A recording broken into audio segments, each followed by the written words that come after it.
I have to be honest with you. I had shorts on. And Oh, I yeah? went back in to change because I sat down in my car and I was like, well, I'm probably going to have a hair coming out of my thigh. Like I have. What kind of hair? A pubic hair.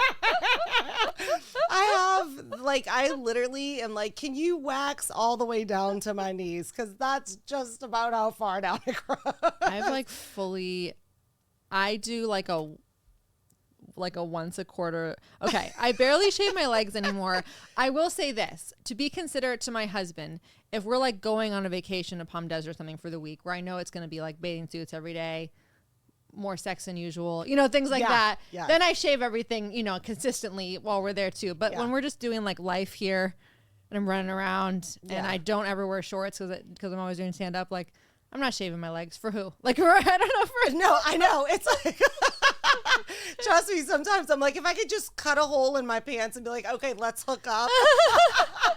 Leave everything on. Well, it's not sometimes I would do it. It's not even like Nick like touches my legs. Like, in these like whatever, like Nivea commercials or whatever, like the shaving products, they'll show a guy like running his hand up a woman's leg. I'm like, yeah, they don't do that. What are you talking about? I'm like, they don't do that. I don't think my husband ever did that and never will again if he ever did. That's why they have these movies with romantic comedies where guys like rub up your legs, kiss up your leg. Who is doing that? It's like my husband's like slamming me down on the bed like, let's go. Oh my gosh, you're so funny. You know what Thank I mean? you. I love that you're sharing that. No, me too. Everything's very like to business, Yeah. I gave up on like cute underwear, like what he doesn't notice, like cute. Oh my God. Like, the guys just want to see you naked anyway. I don't know. Maybe guys, if I'm wrong, DM and let us know if you want us in cute panties before the hookup. when there's men who like appreciate like fine lingerie, I'm kind of like, are you gay? Like, you know what I mean? Like, that's fine if you are, but like, I don't know. This is kind of for us, you know what I mean? Like, It's so, and besides, I'm always cold. So like, I'm not going to sleep in a lace, like, oh, the little, whatever you call those onesie, like, oh yeah, little I'm teddies and stuff. freezing So cute. all the time. My mom still does nightgowns, but she does like not sexy nightgowns, but like she does like a little cotton nightgown with like little flowers. I'm like, I feel like that's done away with our generation at this point. I'm like in a t-shirt. I started buying like pajama sets. I'm like, maybe I should match because I've been wearing like Pajama sets are a cute. dingy old t-shirt Yeah. and sweatpants. Yeah, I sleep in nothing but underwear. I don't like. Sometimes I try to sleep in a shirt, and I'm just like, it's just like so uncomfortable. Like when I'm shifting that's around. sexy to me. Like guys want you to sleep in underwear. I'm so cold. I can't. I slept in shorts the other night, and I was like, I was up all night freezing, trying to get warmer. Oh, see, I get too warm. I'm the opposite. Lucky you. Oh, it's guys, today I have Julia Austin on the podcast. She is one of the funniest comics. Like, she's one of my personal favorites, and I know her, and I'm friends with her. I see her all over, and if you don't know her, you should follow her on Instagram. You should give your Instagram link. Yes, at Julia Austin was taken. Ooh, she's hilarious. Her comedy is so different from so many people's. It's just like the way she goes about things. It just absolutely kills me. And she was written up about in Time Out, an LA comic to look out for. And you should definitely look out for her. Thank you. I love seeing you do comedy. And you got married right during the pandemic, right? Yeah, we got married in June of 2020 in Las Vegas. We eloped. I mean, was Yeah. it nice to have the pandemic so you didn't have to do this huge wedding? That's exactly why we did it. We honestly thought we were never going to get married just because like we were down with being together our whole lives. We bought a condo together. Like we're very committed, but it's just too many like difficult family politics that we're like the second a wedding date is set, this unavoidable avalanche of drama is also set in motion that is just unavoidable. So the second the wedding has been set, it's been destroyed. You know what I mean? So we're just like, screw it. Like we would talk about it and then we would just reach the same impasse of like, well, what about this family member? And what about this family member? And this will be an issue. And this, and we're like, just forget it. Just forget it. We can't get married. Just forget it. And then when it was like the height of the apocalypse and truly no one knew like how anything would ever be open again, or like there was no plans in place, we were just like, let's just go. We can still go do it real quick and nobody can say anything to us about it. And they didn't, because they also weren't sure if there'd ever be like a normal world again. It's true. Yeah, I think it was smart. I saw a lot of people doing that during the pandemic, and I thought, well, that's kind of, I mean, I went to Hawaii and I said, just get a ticket. But like most people couldn't come because it was so far and everybody has kids. So it was like perfect. Not that I didn't want a lot of people. But my wedding was insane. But it's nice that you finally got married, because I knew that you were like, you had, you know, moved in together and all that before the pandemic, which is, you know, kind of a fun thing. Don't you think it's hard to live with someone for the first year? I was just talking to my friend about, I mean, now I've been living with Nick for like 7 or 8, maybe 8 years or something. But like, I was just talking to my friend who just moved in with her boyfriend, and she was asking me about like all these dynamics she's struggling with, like how she was cranky the other day and she felt like the way she expressed that to her partner, like she accidentally took it out on him, and now he's seen this like bitchy side. Can I say bad words? Yeah. Oh, okay. Sorry. Yes, I love you. Oh my God. Are you kidding? Have you met me? I'm from New Orleans. I know. Like, I don't know. Maybe you like tone it down for the pod or whatever, but is that a bad word? I had no idea. No, that's just a normal part of vocabulary. So but she was like a total bitch. Yeah, and now there's all this like hypersensitivity around where she's like, oh my God, does he see me different forever? He's never seen that side of me before. Like, am I going to be able to like get better at managing my moods when I'm like in that place? And I was like, it's been such a long time since I was there, but I vaguely remember all of these sensitivities going on when we first moved in together too. Because you don't just get to like choose what sides of you they see when you live together. And like before you could do that like a little bit, you know what I mean? And totally. I was like, it does go. I don't know how it fixed itself, but it just does. Like it's an opportunity for each person to improve a little bit. And then also the other person just learns to read you. And sometimes they just like you get to know each other well. Yeah. And it's so much as like one word and their tone of voice. You're like, oh, it's one of those moods. Okay. So when they're in one of those moods, I'm going to go do this or whatever. Yeah. And that's how it works. Yes. Yeah. Yes. And she, like, whoever she is, you should just give her the real advice that like, he probably wasn't even listening or paying attention to you anyway. He's already forgotten about this whole thing. He's like, were you a bitch? Did you say something? You were talking? Oh my God. I didn't hear. Like, dude. Okay. So the other day, I was out walking our dog. I'd been gone for like a half hour. I walk in the door. I've just walked in the door. I haven't even said anything. And I've also been gone for 30 minutes. The house has been empty. And Nick goes, what were you saying? And I'm like, I wasn't even here. I haven't been here. That just makes so much sense. I was like, is silence and my voice the same to you? Like you were just like, wouldn't even know if I was here talking or not. They don't know. They don't know. During the pandemic, we sold our house and moved. Okay. Yeah. And I was telling my husband very important things. And he goes, you never told me that. Oh, God. And I was like, oh, my God. No, I definitely told you this. And then I told my mom, I'm like, he doesn't remember anything I'm saying lately. She's like, oh, my God, he might have dementia. She's like, he might have early dementia. And I started panicking. I was having like a breakdown for a week, literally crying when I was away from him, like, oh my God, he has dementia. And then every time he would go, you never said that. I didn't hear you say that. I was like, he has dementia. And it's such a sad thing to have dementia. So I was like, oh my God. I started freaking out. I was so nervous. I was walking with my neighbor because it was still kind of COVID. And I said, I'm not joking. Like, I think that my husband has early dementia. And he thinks I'm being crazy, but because he doesn't remember everything. And he's like, you're crazy. I'm not getting tested. And I'm like, I have to get him tested. And then she goes, Betsy, he's just not listening. Yeah. This is happening around the world. And maybe, they all have dementia. Because, We should call it something else though. Dementia, am I right? No, Yeah, it's terrible. that's perfect. Dementia, because every man has it. And I was thinking, it made me think about that with your friend. She's like, oh, I was a bitch. Oh God, is he going to think of me like this? He's not even thinking of you. He's totally forgotten about the incident. He's like, did you do the dishes? Great. Where's the fork? Like, that's all they think about. Yeah.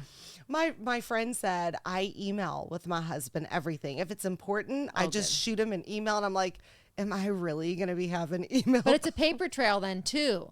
So you can prove that you did tell them. Yes. Yeah. And then she said, then you have to hold them accountable for knowing. Yeah. So then I started emailing them like That's so funny. contracts, like, if I do this for you, then I want this. And he's like, oh God. What are these contracts? What's in the contracts? I can't remember the one, but like I was really sad about selling my house because I built it, designed it. He's in real estate, and then I was too. And so I did all this work and we sold it for a profit. And I was so devastated. And I was like, but like, if we get another house and I need to add on. So I put it in an email, like, Betsy can redo a house the way she likes it. So if I want a pink living room, I have an email. You said. Yeah. You know, smart. Yeah. Yeah. I'm so curious about all of your moves and stuff, especially, I mean, I'm not in real estate, but I've just found the housing market to be so fascinating. Did you buy a new place? I did it years ago. I got my real estate license. I started doing real estate like 100 years ago. Not really, but like a long time ago. And that's when we purchased. It was like the bottom of the market. And then we built. And then, of course, right now it's the height of the market. Yeah. So my husband's like, let's do this. And I'm like, let's not.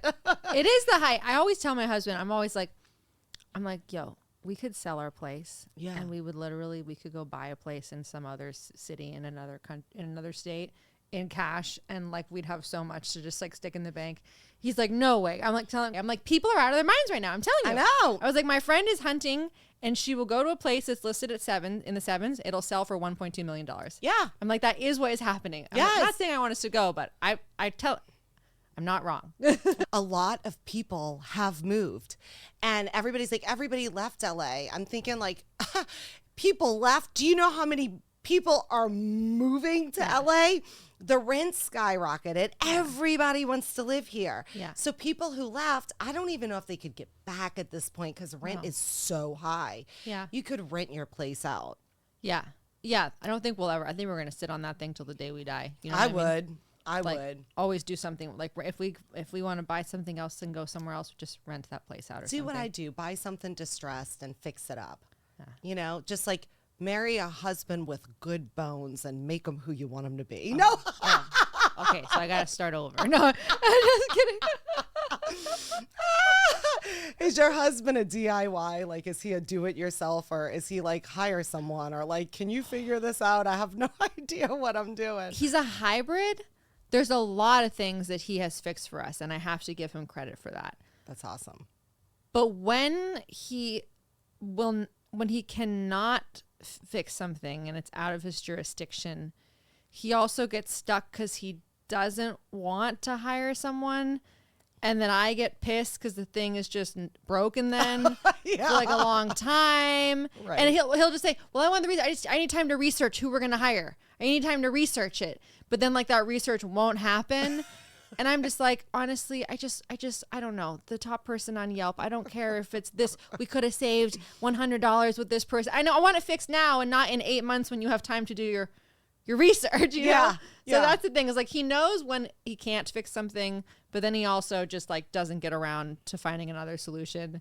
Yeah. And then I'm the nagging one. If I'm like, can we just call this person? He's like, I need to look into it. And then he just like, you're like, I'm the nagging one. Obviously, you do have a vagina.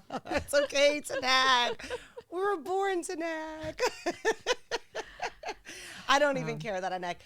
I'm the DIY in my marriage. Like, I'm the go-to. I have to find everyone, and I negotiate everything though. Good. And I'm like, how much is this going to cost before you even come? Do not come, because they will trick bag you, people. Yeah. Oh yeah. You know. Oh yeah. But yeah. I could probably like I swear, like I'm telling you, I'm such a because I'm from Louisiana. I was walking 4 of my dogs. I think it was 4 at the time. And this guy was like sitting there. He had a hoodie on and he looked defeated next to his car. And I'm like, oh my gosh, what is going on? I had a feeling he had a flat tire. I was like, do you by any chance have a flat tire? He's like, yes. Nice. And I'm like, okay. I'm not talking to strangers in Los Angeles. I know. And it's so crazy here. I know. I probably could have gotten killed. No. He had a flat tire. Long story short, I helped him change his he didn't know how to do but it. But it was real. No scam. You didn't get robbed. Scam. It was real. That's good. I'm glad that ended up that way. And I had 4 dogs with me too. What are they doing while you're fixing the flat tire? He's holding the 4 dogs. I was instructing him. I'm like, you see, okay, lift your trunk. You have the set in there. Get that out. Put that on the nut. Jump on it. You're not going to be able to get that nut up because he was a tiny little guy. Yeah. How many dogs do you have now? I only have 4 now. Oh, only 4. You know, when we were doing stand-up back in the day, sometimes I would have like so many dogs. It was that's why I always looked. Remember how crazy I would look? Like I would be like, show up like this. Because I would be feeding all of these dogs. This one's in heart failure, that one. It's a lot of different dynamics. Yeah. This one doesn't want to eat if the other ones are nearby and they're eating, or this one's food aggressive, or this one requires special stuff on their food if they're going to eat it, and then the other ones are jealous or whatever. Yeah. I don't have multiple dogs, but I dog sit a lot, and I have my dog. And the second there's 2 different, like, it's never just 2 perfect dogs where you put the food down and they both eat their own food without complaints and they eat it fast and go on about their lives. Never. No. This one all of a sudden wants that one's food, not its own food. Now we're going to have a war. I mean, dogs are probably the craziest creatures on the planet, and I am obsessed with them. I'm obsessed. I wish we could have more. I mean, it's hard. And, you know, honestly, having one is kind of enough because it gets all the attention. Yeah. You know, but they have each other when you have more, and it's nice. And it's been, you know, it's when my husband first like I would leave and he would take care of the dogs. He probably had so many questions. I prepped the food. Now, basically, you just have to like put this down on the ground. Yeah. And then the dog's going to come eat it. And then Bambi eats on the counter. That's so cute. And I would text her and be like, did you feed the dogs? Did you? Because I was like, the dogs might starve to death and Steve will look at the food and forget. Oh my gosh. I know. Well, Nick's the opposite. He's a very vigilant dog daddy when I'm out of town, but every step of the day overwhelms him. And it's like he forgets where everything is and how much she's supposed to have of this and what time is she supposed to have of this. And like, she's doing this. Is this normal? Is this? And I'm like, Nick, you've lived with this dog as long as I have. You know these things. Like, poor. I do feel. I know. It's like, and then you think like, do you have a kid with this person? Are you gonna have a kid? No. No. Are you? No, we're not doing kids. No. Yeah. I mean, hey, you could always adopt when you're like in your 50s if you're bored. That's kind of we're thinking if we somehow came into a bunch of money, like if one of us sold a show or something, we're like, I almost feel like we'd have an obligation or something. I don't know. I do too. People are always like, oh, no, Betsy. I've always wanted to adopt. I never have because I'm like, I don't know. I thought about it for a little bit and I was thinking about like sort of meeting a teenager, and then I thought about this too. Yeah. I mean, I don't want to do the toddler years or the little kid years at all. Like, I kind of want to go like just get like a 13-year-old who thought they'd never get adopted. And yeah, and I think it would be really cool because the teenage years, they're the hard ones, they're the confusing ones, and like your hormones are crazy, and that's when you need like someone, you know what I mean? So I thought, well, that would be cool, but then I was like really thinking about it at one point when we were doing stand up before the pandemic. And then I was like, but what if this teenager gets pregnant? Oh. And then I have a baby and I'm like, oh my God. Yeah. Well, that could happen even with your own kid that you don't adopt, but yeah. I know. Well, I would just be chastity belting those kids and nobody's fucking in this household. I would be so mad. Yeah, but then they're like, I remember on my next door post, people would be like, 2 teenagers had sex in my front yard. They left a pair of underwear and a dirty condom. Ah. And then somebody on next door commented and was like, well, at least they're using condoms. Yeah, see, I don't want any of that. I was like, and then someone else commented, what does the underwear look like? I was like, is that my daughter's fucking underwear? Like, Exactly. I don't want that. Some people like give their kids privacy. I'm like, I don't even give my husband privacy. Yeah. I'm watching that. Nick doesn't want privacy. Yeah. He's doing everything with the door open, and then he'll try to beckon me in there to chat with him. I'm like, no. He always tries to trap me. That's hilarious. Trapped in the bathroom. Like The only time he wants privacy is to go masturbate, and I'm like, I see. Now you need privacy. As if this is the most disgusting thing you do. Like, it's not. Every guy, I swear to God, it's like guys are just born, the way they are. I guess we'll call it. Why? So funny. But your husband's really funny too. He doesn't do stand-up. He does do stand-up. He does do stand-up. Yeah, I that's how we didn't met. know that. Yeah. How have I never seen him do stand-up? I don't know. I mean, we don't go everywhere together. I feel like lately we've been going more places together, though, just because we get booked together so much now. Yeah. Just because now people know us as a couple, and it'll be like, if someone reaches out to me to book a lineup, they'll be like, oh, does Nick want to do it too? Because they like him. They like both of us. So it just helps them knock off 2 spots on the lineup in one message, So but it's so funny. The other day, like my friend who I've been friends with for a long time told me that this whole time she thought, because she sees us on lineups together so much, she thought that we submitted ourselves as a pair. I'm like, oh God, no. I was like, that's what you thought? Oh no. But could you imagine if I had the audacity to reach out to a booker and be like, I would like you to book me, and I would also like you to book my husband? No, I can't. Like the once in a blue moon thing, that the time that happens, if someone reaches out to me and asks me to headline somewhere that's far away, I'll ask if I can choose my own feature, and then I'll pitch my husband. Because if they're letting me choose my own feature, I usually just will ask if I can bring my husband. And then you guys can... And it's someone I don't mind being in the car with for extended periods of time, and whatever. Or if someone, in general, if someone who I have a really great relationship with books me on a show that's far away, I'll ask if they can throw Nick. But like around LA, if someone reaches out, I would never be like, and can you also like, I was so humiliated. I was like, I did not know you thought that. That's like ridiculous. Like he can book his own shows. He's good. Like he's funny. He doesn't need me to be like, And like how pushy would that be of me? It's like an 8-minute spot at like a local theater. I'm like, and you must also book my husband. Like, no. This is their idea. That's hilarious. And he's a writer as well. He's the only one that writes scripts in our household, to be honest. Like he's such a good writer. He's been writing for like 15 years. He's been writing for longer than he's been doing stand up. Yeah. And he's like gotten some stuff done. Like he sold a movie to Showtime that I don't know if it's still running, but like he's got a lot of cool opportunities and has a lot of cool opportunities on the horizon that, you don't talk about these things until they happen. Yeah, no, never. Until you see them on TV, we don't talk about it. Yeah. Because this world of Hollywood, anything can change. Yeah. Oh, yeah. There's been so many almost where we're like, whoa, holy shit. Like our whole world's going to be different next year.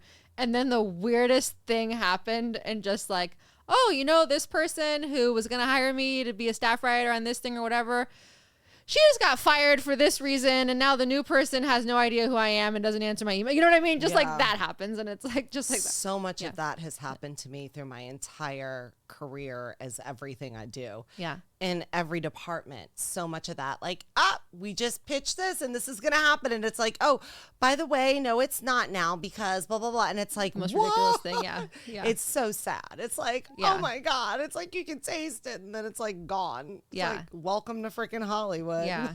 You really just have to get used to, like, I feel like I tell everyone, like, make sure you build a life that you love regardless of the accomplishment stuff, because you just can't like pin your moods on that stuff because you'll go insane. Yeah. Never. No. But it must be nice to have a husband who does comedy, and then you guys can write together and like. We don't write together, but we do talk about comedy a lot, like, and we love it. Like we can't. But like you can pitch your joke, like do your jokes for him. No, you don't do that. No. It really feels weird to do that. I mean, we do a lot of mics together, and so he'll never hear a joke from me the first time like this. It'll always be on a stage. Even if I have an idea and we're out, he's like, "What's the idea?" I'm like, "You'll hear about it at the next mic." You know what I mean? Just like, oh, that's kind of cool. Yeah, like I just don't want to like. I feel like I would even feel if I told him about it conversationally, then I would feel insecure during it on stage because I feel like he'd be waiting to see how it landed, the joke that I spoke to him about. And I'm like, I don't want that pressure. I want it all to be new and you weren't expecting it. And damn, girl.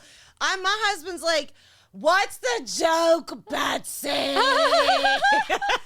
I'm like, well, hold on, this is the joke. And I'm like, do you think this is funny? Is this funny? Is that funny? And he's like, But he doesn't do stand-up. He does not. So you don't have the added pressure of that now he's going to go watch you workshop that at a mic and see like how it. Yeah. You know what I mean? But he doesn't. And he's always like, do you want me to start talking to you about mountain biking all the time? And I'm like, fine, I'll just go do my own jokes on stage. Oh, so he feels like he's just like, ugh, you know. No, but then he'll ask me. He's like, so how'd your show go? And I'm like, it went really well. But doing stand-up's a lot more interesting than mountain biking. That's not your fault. I know, it is. And I'm always like, and I always feel bad about saying things. And I'm like, do you care if I say? Oh, has he ever drawn the line on anything? No, he hasn't. At first, he was like, I don't want to be a part of your jokes. Oh, and I'm like, you're like, that's not sustainable. You're the joke. You are the joke. There's no way. There's just no way. I mean, especially like with your style and my style. I know, like we talk about our lives. Yeah. We're not like obscure like one-liners who do like observational like this happened at the bank joke or whatever. Like we talk about our lives. So, and it's he's such a huge part of my life story. Like, I mean, he's so opposite spectrum of what I've come from. Like he's like a normal person and I'm like this, you know, I came from an insane family. What do you think you two connect over? Because obviously, even if you're different, you must like have some like core values or similar, or I don't know, complementary. or we are both, you know, I don't know. We met so young and we're both really silly and goofy and funny together. That's so nice. We like it's like it's like a two-man show in the house all the time. Like we're cracking jokes with the dogs, with my sisters, like calling my mom. You know, it's always like it's a fun house. It's like a funny house because he is hilarious. Like I was like, God, my mom's always like, Steve, you should be doing comedy with Betsy. Like you're the funny one. And I'm like, Mom. That's so cute. But he is hilarious. And we also are huge animal people, both of us. Yeah. And we're really good travelers together and we like to do the same things. Like I hated traveling and he introduced me to that. Now it's okay. I don't always want to go. Yeah. What did you hate about traveling? I don't like to leave. Like I get stuck. Like I like to like stay home, see my dogs, see my mom and see the people in my life. Yeah. And I don't want to go for a week and be like doing stuff and not see. I'm like, I will say it's nice to like, that means that you love your life, you know? Yeah. Some people need to travel because it's like their only escape from a regular life that they have no joy in, you know? Yeah. So it's nice that you love your life. But yeah, I mean, traveling's good too. We were just in France for 2 weeks and it was amazing. But we also like, some people will travel for like months. I'm like, I can't do that. I'm like 2 weeks, I'm good. Let's go home. Like, I don't know. Oh my God. After we stayed once for 16 days and I was crying, I missed my dog so bad. I was like, I just need to get home. Do you know what's the one French phrase that I practiced insanely before we got there was, can I pet your dog? I just wanted to ask people, can I pet your dog in French?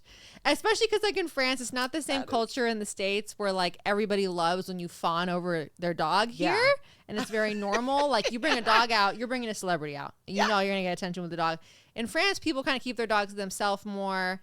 And if you ask pet the dog, they think it's very sweet. And they're like, but they're surprised. So you can't just like come in hot and be like, who is this? And you're like, you need to ask. And then like, you know. Right. Because they're like, also, I have somewhere to effing be. Yeah. Psycho American.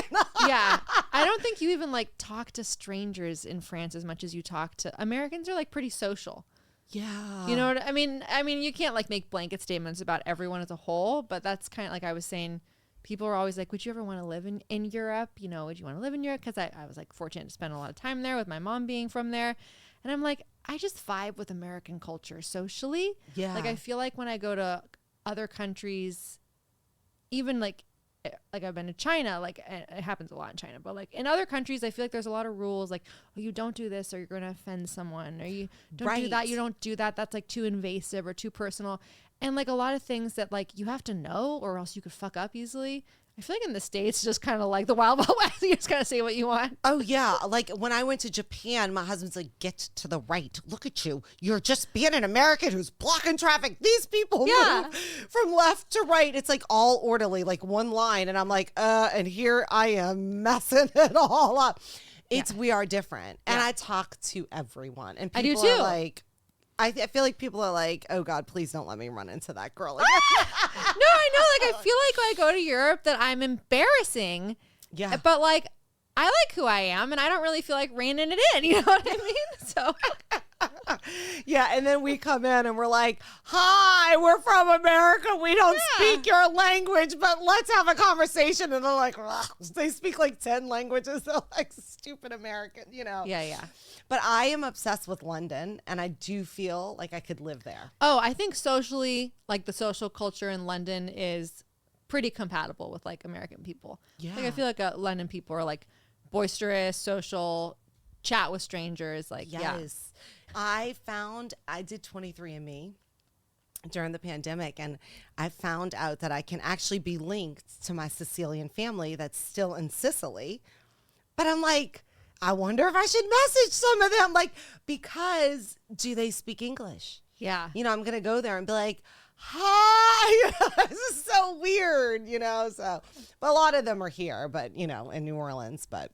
Did you see the Sebastian Maniscalco movie with Robert De Niro? Just thinking about having Sicilian ancestors. Did you see it? Not seen About it my yet. father. Oh, do you like Oh, him wait, at all? did I see it? It's in theaters right now. Oh, no, I did not see it. Very new movie. Yeah, super new. Yeah. I'm thinking of the Green Playbook or whatever that Sebastian was in. Is it good?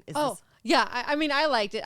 I'm a huge Sebastian Maniscalco fan. Mm-hmm. So like the joke writing is just like very much a lot of like his own stand up because I watched all of his specials, some of them multiple times. So like a lot of the bits that they play out in the movie, like I'm like, this is like been an ongoing topic he talks about in his specials, and it's just like fun to see it. And Robert De Niro was made for the role to play his father, and it's it honestly had me laughing out loud, and it's like very hard to make me laugh out loud. Oh, I'm gonna go see it. I'm gonna go see it. I'm obsessed with him too. I think he is so funny, but it's probably because the Italianness, I feel like, because I'm so used to that from my dad's side of the family. Like it's just such a different, you know, approach to life, you know, being like Sicilian. It's like so exciting. Like I remember like in the movie, he talks about it in stand-up specials, but then in the movie, like they have like rodent issues in the yard, and his dad just doesn't do things the normal way. He just like makes all these weird traps with like homemade traps with like food that the things will be attracted to. And as like a 10-year-old boy, he would just wake up and there'd be like 9 dead animals in his yard, and his dad's like, "It's normal." Like it's just like, oh my God, like so traumatizing. Oh my God. Well, let me tell you how, I don't know what kind of way this was. My husband's like, "We can't kill the rats." I'm like, "Okay, well, no. I mean, I felt bad killing rats. They're really cute, and they're actually really smart." Instead, we just spent tank loads of money on all the stuff the rats damaged. Oh, but then how do you get rid of the rats? Well, all the neighbors were killing them, but I feel bad about the rats. You just get to be like a silent bystander. Yes. You didn't do anything bad, but you didn't do anything good either, did you? I think it was my neighbor had these big, tall hedges, and they were living in her hedges and coming to our yard and just causing so much destruction. Oh, my gosh. And she's like, "I have rats in my garage." And I'm like, "We don't." But it's kind of like, remember when you were a kid? Did you ever get lice as a kid?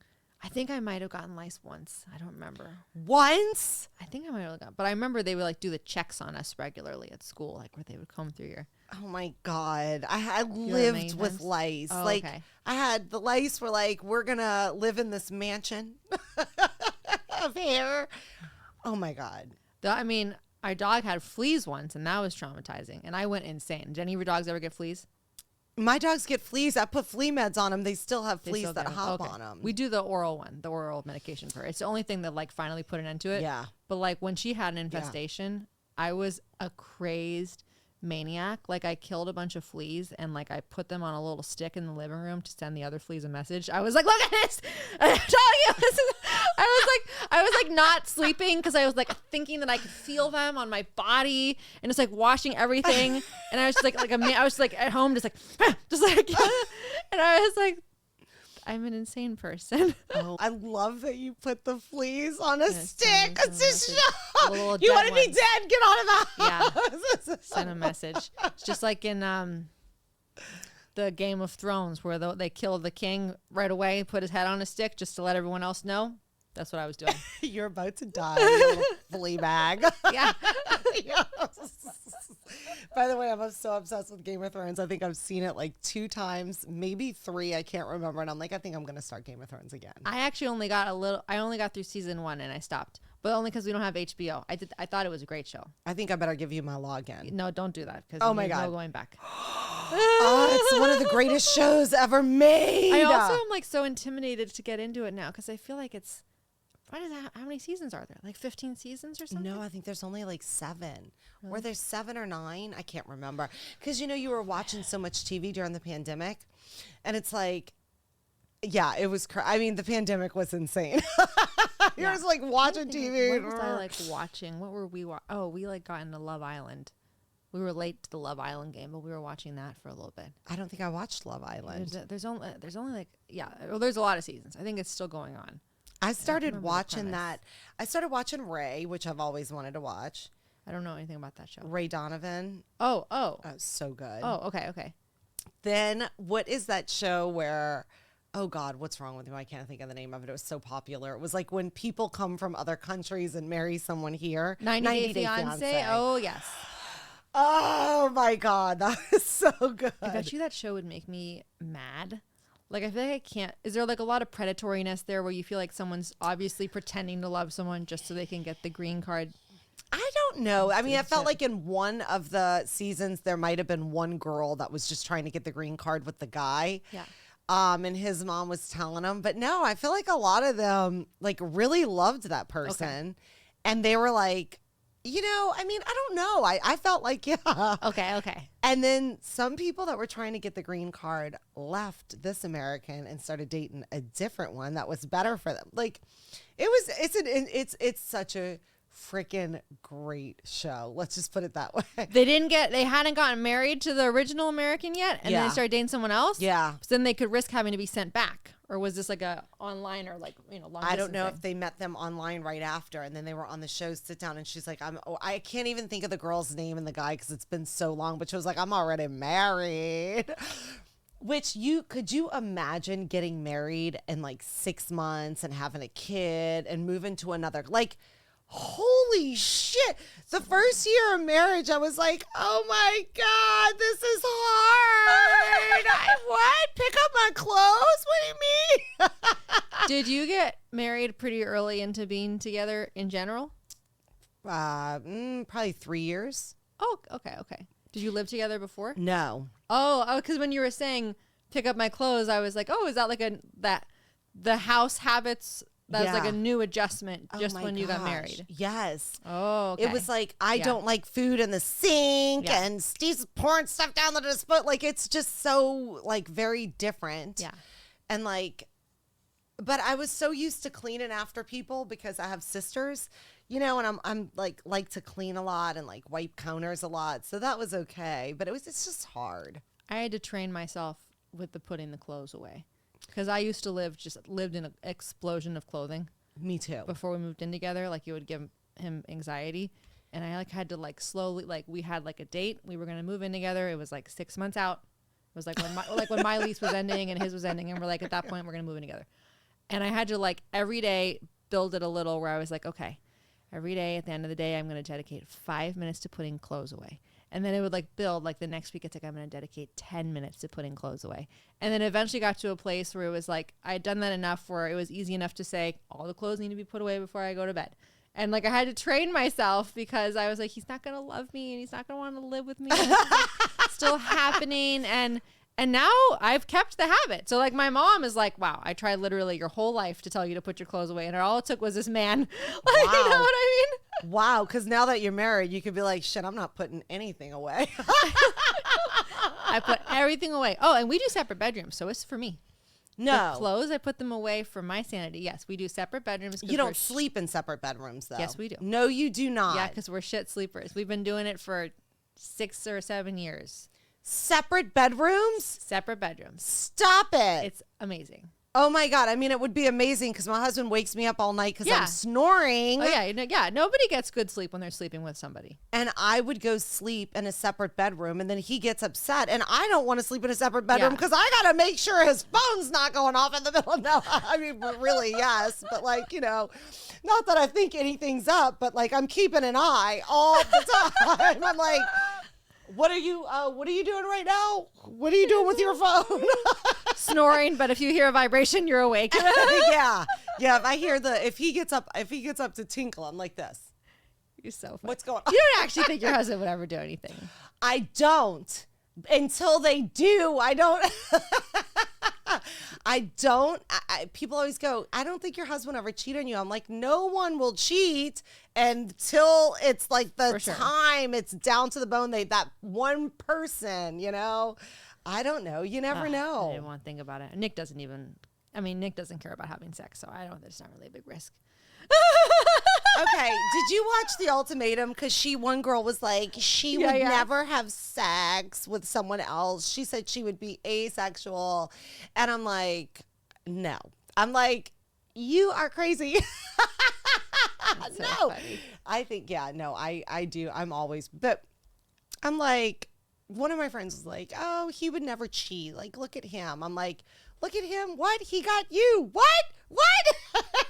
He got you. I mean, yeah, you're so beautiful and you're so fun. Like, there you would never. Oh my God. But you know, it's just always good. You know, I tell people always, like, you know, it's just like, you're not going to assume the garbage disposable is never going to break. You're going to take care of it. You're going to keep it on. You know? Sure, yeah. I guess I don't really. Also, Nick is such a dude's dude. Yeah. Like, he doesn't even have female friends. Yeah. It's amazing that we even managed to get together because he can't even really talk to women. Like, he's like so ridiculous. So funny. My husband does have female friends, and I love them. And I'm not like one of those people that's like, oh my God, you cannot talk to girls. Like, absolutely. Go meet your friend for coffee. Go to dinner. Like, I don't care because trust me, I'll know. So enjoy that. But no, I am. That's why when you see all my stand up, so that really is me. Like, you're like, try me. I got eyes everywhere. Yeah. I mean, do you ever get in a fight with your husband and walk around the house and practice I'm done with him? No, I gotta say, I know it's boring, but we don't really fight very much. And when we do, it's very small and it's over fast. I do remember in our old neighborhood, there was like this adorable, silly little like Brazilian motel down the street that it seemed like the type of place where like people would do like long-term stays. And I'd always be like, if I ever leave you, it's going to be me and Cookie, that's our dog, at the Brazilian motel smoking cigs. And I'm like, damn it, I shouldn't have told you where I go. It just like has a vibe of like people who are like in the middle of a divorce or like. Yeah, I know. It's like, I would honestly, I'm like, if I'm like having the worst week ever or upset, I'm like, you could just leave me and go find someone that's more fun. I'm having a really bad week. And then Steve's like, you said I could leave you. And I'm like, you can't leave me. If you try to leave me, I'm coming after you. That's so funny. But I'm one of those girls. Yeah, you know, like a total insane. No, I think that's charming. I think that's funny. I think Nick and I have very, very even temperaments. Yeah. So there's not like a lot of that going on. But like I think that's funny and I think that's charming. Like, you know, like I think that's funny. I'm an emotional roller coaster of a wreck 24 hours. If anyone has more extremes, it would be my husband. Oh, that's yeah. It's probably better that he's the one that has more extremes. It's not like ever about like our marriage though, but it'll be like the state of the world or where is my career going or like I don't have enough friends anymore or like whatever, you know, like things like that he gets like in a like a week-long stint about this or that. Yeah. Yeah. My husband's like the CEO of the house. He's just like, Bets, do this, that, and the other. And I'm like, I don't want to do that. And then I go, you know. But no, the only thing he gets aggravated about is like the environment, to be honest with you. Like, the world's going to be over. The environment's done. No one cares. Oh, don't read about the environment. Yeah. I mean, if you want to have a nice day, don't read about the environment. I just have given up on reading about anything like the environment. I can't handle it. And I'm like, you know what? I care. I do what I can and I'm done. You know, it's tough. Well, I mean, and Nick is also, he loves to read about everything terrible happening in the world. Yeah. Like he just gets in bed at night and he just goes online. And I think he literally Googles what's the worst shit that happened today. And then the next morning he's like, did you know? And I'm like, why did you look that up? Like, why did you do that? You obviously, I feel like that wasn't even presented to you in a natural way. You went like digging for this terrible story. Yes. Well, that's like me too. I'm like, oh my God. You know, if I love reading. I love the news. The bullshit. Yeah, I do. And I love it. How much do you feel that your life would actually even be impacted if you didn't know what was going on in the news? Ooh, I don't know. It's really, I feel like, you know, I've sort of given up on caring about like a lot of things. Like I do the best I can do, but I don't know how much my life would be impacted if I didn't know what was going on. I don't know everything going on. I really don't. I catch up later.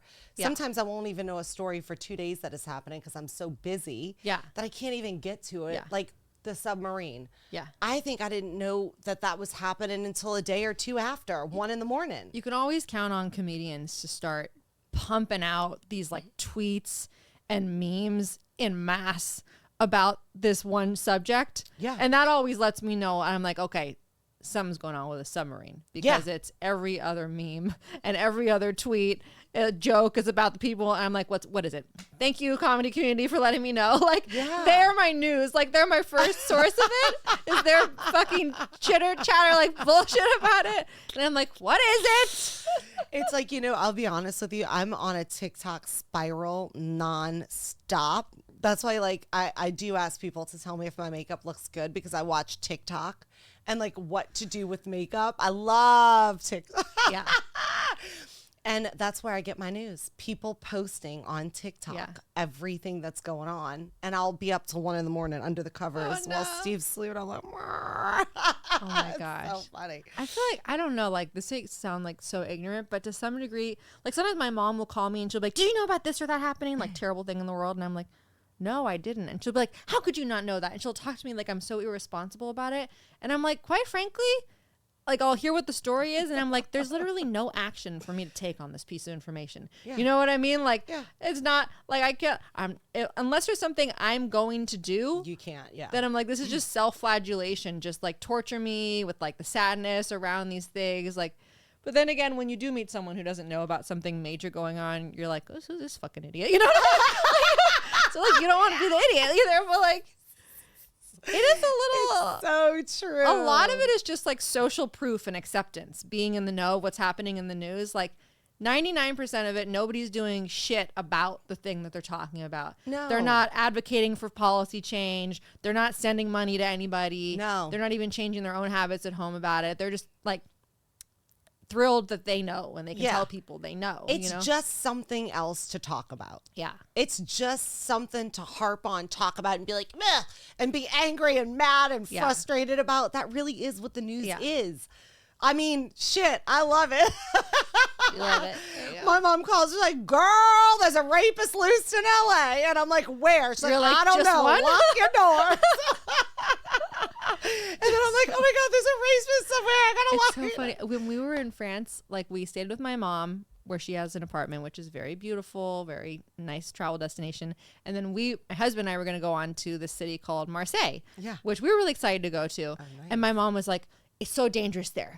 There's drug wars going on. There's criminals. There's this and that. And she kind of got in my head about it. I was like, wait a minute. I was like, I live in fucking Los Angeles. I was like, where I live, it's dangerous. You know, like, it's like, no shit. you know, like all the things she was listing off, I was like, oh yeah, that's not going on in my neighborhood as well. I'm sure it won't feel that weird to me in this other city. It's so crazy here right now. Yeah. And it's not like you walk into like an active, like, it's like you like in your head, you're like, I'm gonna pass the city limits and there's gonna be bullets flying. Like that's what it's like. No, it's just like in LA, like you'll look something up and it'll turn out there's like this territory drug war going on 10 blocks from where you live for months. And you're like, I don't know. That's my Trader Joe's over there. I have no idea this is going on. Like, I do see the shoes hanging from the live wire, but I haven't seen the drug but dealer. those are everywhere now, so I don't know.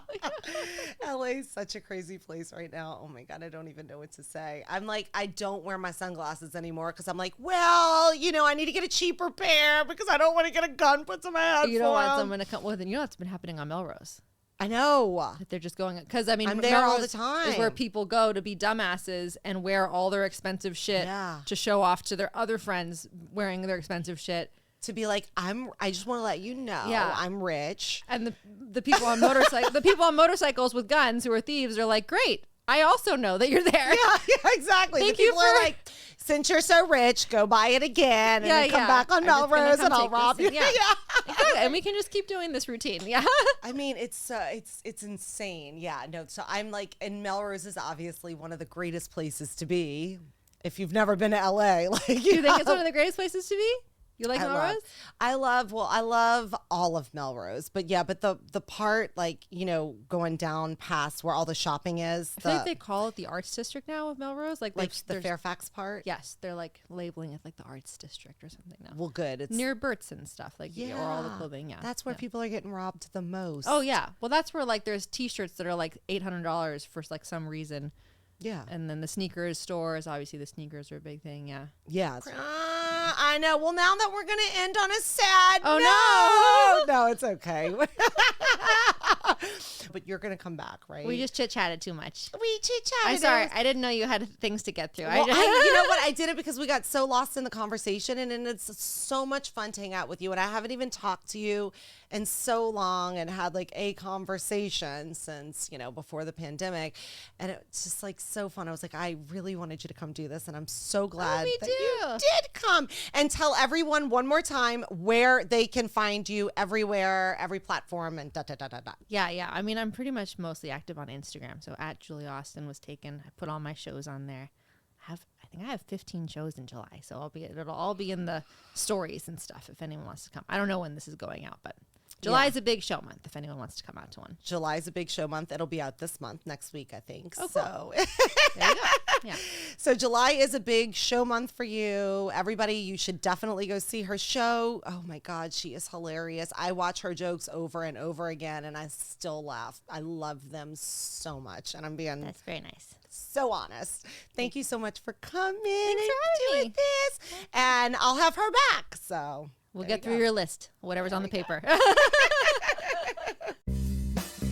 She's